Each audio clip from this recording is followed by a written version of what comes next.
Everyone, welcome back to my YouTube channel. Hope you are all doing great. So आज की हमारी video work visa पे होने वाली है, क्योंकि किसी भी कंट्री में आप चले जाओ, आपके पास वर्क वीज़ा उस कंट्री का होना जरूरी है वहाँ पे काम करने के लिए।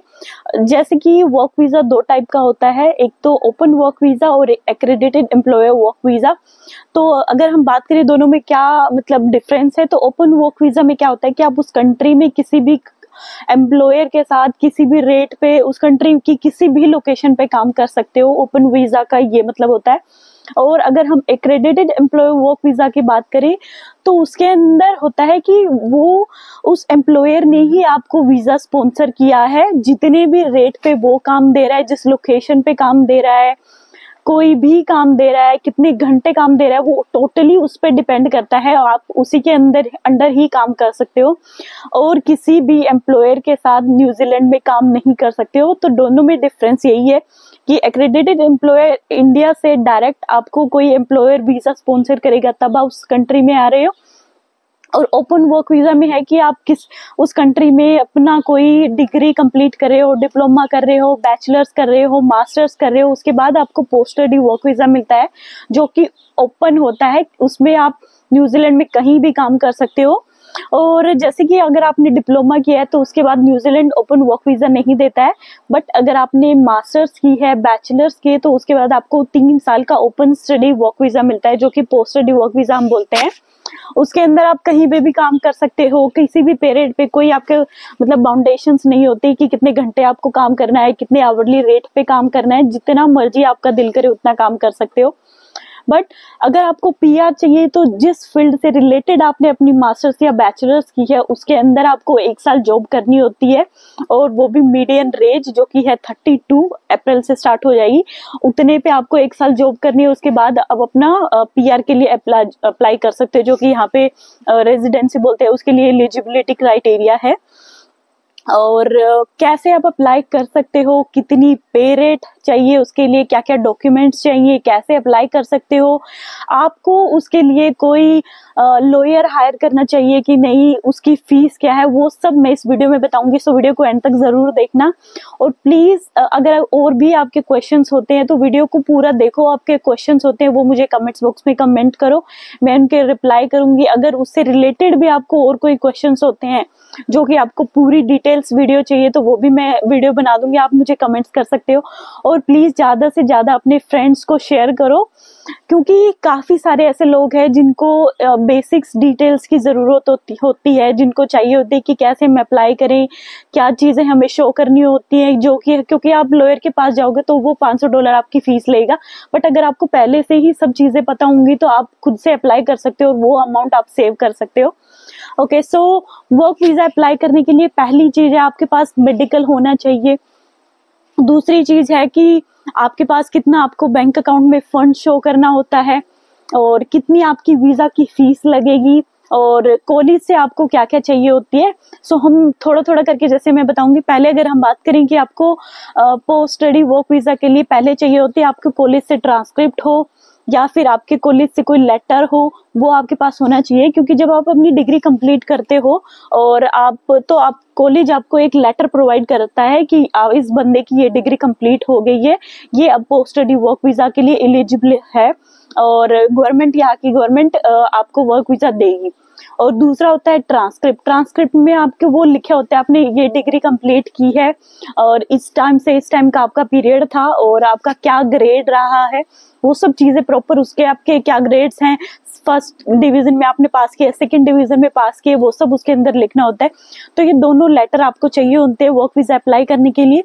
और एक आपके पास कॉलेज की आईडी भी होती है। जब हम कॉलेज में एनरोल होते हैं तो यहाँ पे यूनिवर्सिटीज इंडिया में भी होता है कि आपको एक आईडी प्रोवाइड करते हैं, आईडी बना के, वो भी चाहिए होते हैं। क्योंकि जैसे कि मैंने यहाँ पे लाइसेंस बनवाया नहीं था यहाँ पे पहले, तो मैं उसको भी एक मेरी आइडेंटिटी के तौर पे यूज कर सकती हूँ, जो कि मैं वर्क वीजा में अप्लाई कर सकती हूँ, क्योंकि वो एक न्यूजीलैंड आईडी भी मांगते हैं।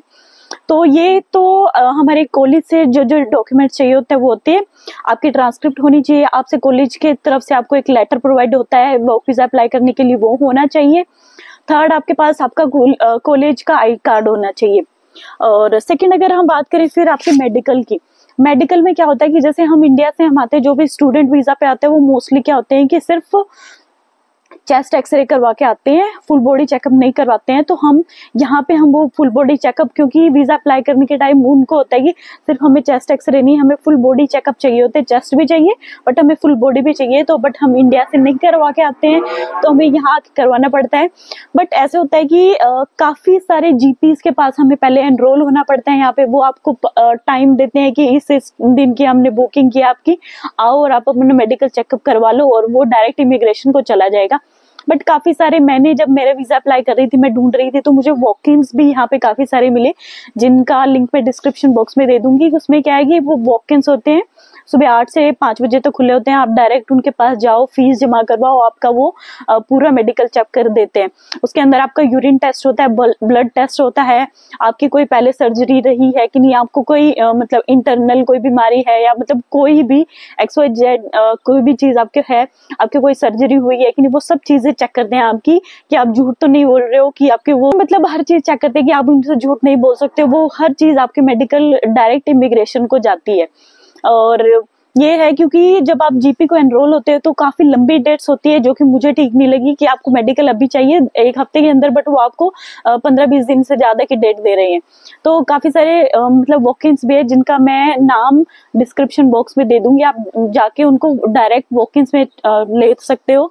और उनकी फीस भी कम है, क्योंकि बाकी सारे जीपीज की मैंने देखा जब 350, 400, 300 ऐसे थी, बट जिससे मैंने करवाया था उसकी $240 थी।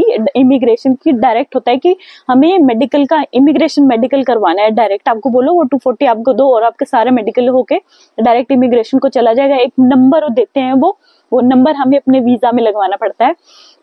सो ये हो गया मेडिकल। और थर्ड, अगर हम बात करें फंड्स जो हमारे बैंक के अंदर हमें कितने शो करने पड़ते हैं और क्या कैसे कैसे हम शो कर सकते हैं। तो फंड्स के लिए क्या होता है कि आपके पास कितने सेविंग्स है, $5000 आपको अकाउंट में शो करने पड़ते हैं, कि $5000 आपके अकाउंट में होने चाहिए, उतने आपको शो करने पड़ेंगे। आप अपना, अगर आप जैसे मैरिड हो या अनमैरिड हो, आप एक कोई अगर मैरिड हो तो उनके लिए है कि आप एक जॉइंट अकाउंट खुलवा सकते हो यहाँ पे, क्योंकि वो आपके स्पाउस वीजा के लिए भी हेल्पफुल होगा। आप एक जॉइंट अकाउंट खुलवाओ, उसके अंदर आपके $5000 मिनिमम, इनको है कि $5000 तो मिनिमम होने ही होने चाहिए, और वीजा फीस अलग से है। 5000 आपको अकाउंट में दिखाने हैं, और आप जितने भी बैंक हैं आपके पास, यहाँ पे आपने 1 खुलवाया, 2 में अकाउंट खुलवाया, सबकी आप स्टेटमेंट्स लगा सकते हो। और वो $5000 सपोज आपके पास न्यूजीलैंड पे नहीं है, आप इतना नहीं अर्न कर पाए, तो आप इंडिया से भी वो पैसे शो करके दिखा सकते हो कि हमने इंडिया से मंगवाए, हमारे पास $5000 अकाउंट में है। जरूरी नहीं है कि वो सिर्फ न्यूजीलैंड के ही होने चाहिए, नहीं, आप कहीं से भी मंगवा सकते हो, बट आपके अकाउंट में $5000 होने चाहिए। और फिर बैंक अकाउंट में हो गया, आप जितने भी बैंक अकाउंट में है आप सबकी स्टेटमेंट्स उनको दो, क्योंकि उससे क्या है कि आपकी फाइल स्ट्रांग होगी, वीजा आपके आने के चांसेस ज्यादा होंगे कि आपके पास इनफ फंड्स है अपने अकाउंट में, कि उस टाइम तक वीजा नहीं आया सपोज आपका, तो आप सरवाइव कर सकते हो। उनका बेसिक रीजन मतलब मोटिव यही होता है। मतलब फोर्थ, अगर हम बात करें कि आपकी फीस कितनी लगती है, तो अगर हम post study work visa apply कर रहे हैं अपनी स्टडीज के बाद, सो हमारी $1670 फीस है, उतनी लगेगी। पहले 780 कुछ थी, बट अक्टूबर के बाद जैसे इनके रूल्स चेंज हो गए, तो हमारी 1670 इमिग्रेशन की फीस है, उतनी फीस लगती है। कि अभी के टाइम पे ये बहुत ज्यादा हाई है, बट ये तो मिनिमम है कि लगेगी। और पार्टनर की फीस $1350 है शायद, मतलब $1350 के अप्रोक्स ही है, 1360 होगी, 1350 होगी, इतनी एग्जैक्ट मुझे अभी नहीं पता है, बट इतनी आपकी स्पाउस वीजा के लिए, जो कि आपका जब आपका वीजा आ जाता है, जरूरी नहीं कि उसके बाद आपको स्पाउस वीजा अप्लाई करना, नहीं, जैसे ही आपने अपना वीजा भी अप्लाई किया उसके बाद ही उसी दिन भी आप अपने स्पाउस का वीजा अप्लाई कर सकते हो, और उसकी $1300 फीस है। उसके डॉक्यूमेंट्स अलग हैं, उसके लिए भी आपको एक्स्ट्रा डॉक्यूमेंट्स यहाँ की गवर्नमेंट को शो करना पड़ता है, क्योंकि यहाँ पे मैरिज को वो ज्यादा इतना मतलब मानते नहीं है कि आपने इंडिया से शादी किया, आप यहाँ पे हो, ठीक है, तो आप नहीं, उनको यहाँ के प्रूफ शो करने पड़ते हैं। इंडिया वाले तो हमें देते ही हैं, बट न्यूजीलैंड के प्रूफ उनको अलग चाहिए होते हैं। सो ये तो मतलब फीस हो गई। और अगर हम बात करें कि आपको कोई लॉयर हायर करना पड़ेगा वर्क वीजा के लिए, नहीं, ऐसा कुछ नहीं है, क्योंकि अब इमिग्रेशन का जो लॉयर हम हायर करते हैं यहाँ पे वो भी कर सकते हैं, वो आपसे $500 फीस लेगा, बट आप खुद से भी अप्लाई कर सकते हो। ऐसा कोई मोटी यहाँ मतलब बड़ी चीज नहीं है, सिर्फ आपके पास बेसिक्स जो मैंने डॉक्यूमेंट्स बताए वो आपके पास हो तो डायरेक्ट आप, मैं लिंक दे दूंगी जहाँ से आप डायरेक्टली अपना वर्क वीजा अप्लाई कर सकते हो। वहां पे जाओ और आप स्टेप बाय स्टेप्स हर चीज को फॉलो करो और अपना वर्क वीजा अप्लाई कर दो। और यही है बस कि मेडिकल की जहाँ से आप वॉक इन मेडिकल्स की मैं लिस्ट आपको दे दूंगी, वहां पे उनमें से जिस पे भी आप जाओ उस पे जाके जिसकी फीस कम लगे उस पे जाके आप अपना मेडिकल करवा सकते हो। और अपने कॉलेज के ट्रांसक्रिप्ट वगैरह, लेटर्स वगैरह पहले से ही रखो, क्योंकि जो हमारा ओपन वर्क वीजा होता है उसके लिए 3 वीक्स का टाइम यहाँ पे बोलते हैं कि 3 हफ्ते के अंदर आपका वीजा आ जाएगा।